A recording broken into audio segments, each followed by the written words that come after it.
അമൃത വിശ്വവിദ്യാപീഠം നേതൃത്വം നൽകുന്ന international conference on sustainable and resilience ഫ്യൂച്ചേഴ്സിന് തുടക്കമായി കൊല്ലം അമൃതപുരി ക്യാമ്പസിൽ സെപ്റ്റംബർ 1 വരെയാണ് അന്താരാഷ്ട്ര conference.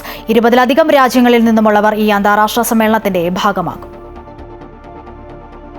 Amrita School for Sustainable Futures UNESCO Chair on Experiential Learning for Sustainable Innovation and Development, International Network for Sustainable Innovation and Resilient Futures എന്നിവരുമായി സഹകരിച്ചാണ് അമൃത വിശ്വവിദ്യാപീഠം അന്താരാഷ്ട്ര conference സംഘടിപ്പിച്ചിട്ടുള്ളത്. കാലാവസ്ഥ, പരിസ്ഥിതി പുനഃസ്ഥാപനം, സുസ്ഥിരത തുടങ്ങി വിവിധ വിഷയങ്ങൾ ചർച്ച ചെയ്തുകൊണ്ടാണ് അന്താരാഷ്ട്ര സമ്മേളനം പുരോഗമിക്കുന്നത്. അമൃതപുരി ക്യാമ്പസിൽ നടന്ന ചടങ്ങിൽ UNESCO Delhi office director Tim Curtis അന്താരാഷ്ട്ര കോൺഫറൻസ് ഉദ്ഘാടനം ചെയ്തു.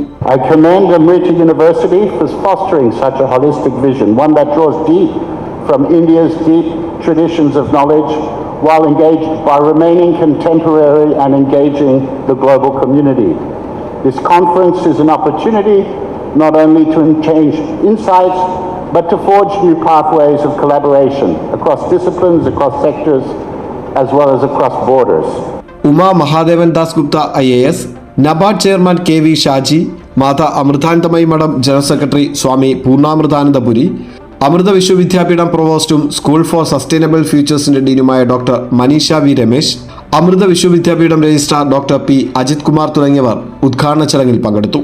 4 ദിവസങ്ങളിലായി 60-ലധികം പ്രഭാഷണങ്ങൾ, ഹാക്കത്തോണുകൾ, സിംബോസിയങ്ങൾ, NGO കോൺക്ലേവ്, ശില്പശാലകൾ, പ്രബന്ധാവതരണങ്ങൾ, ചർച്ചകൾ എന്നിവയും കോൺഫറൻസിന്റെ ഭാഗമായി നടക്കും. അമ്മ ശരിക്കും പറഞ്ഞു തന്നെയാണ് ലോകത്തിന് നന്മ ചെയ്യുന്ന കമ്പാഷനിൽ, കാരുണ്യത്തിൽ ഊന്നിയ റിസർച്ച് ലോകത്തിൻ്റെ പ്രശ്നങ്ങൾ മാറ്റാനായിട്ട് നമ്മൾ ഒത്തുചേർന്ന് ചെയ്യണം. ആ വർക്കുകളുടെ ഒരു ഫലം ആണ് ഈ കോൺഫറൻസും. ഇന്ന് 2200-ൽ കൂടുതൽ ഗ്രാമങ്ങളിൽ ഇവിടുത്തെ സ്റ്റുഡൻസും ഫാക്കൽറ്റിയും അവിടെ പോയി അവരുടെ പ്രശ്നങ്ങൾ എന്താണെന്ന് പഠിച്ച് അവർക്ക് വേണ്ടുന്ന സസ്റ്റൈനബിൾ ഇന്നോവേഷൻസ് അവരുടെ കൂടെ പാർട്ടിസിപ്പേറ്ററിയിലായിട്ട് എല്ലാ സ്റ്റേക്ക് ഹോൾഡേഴ്സിനെയും കൊണ്ടുവന്ന് ചെയ്യുന്നുണ്ട്. അമൃത ന്യൂസ്, കൊല്ലം.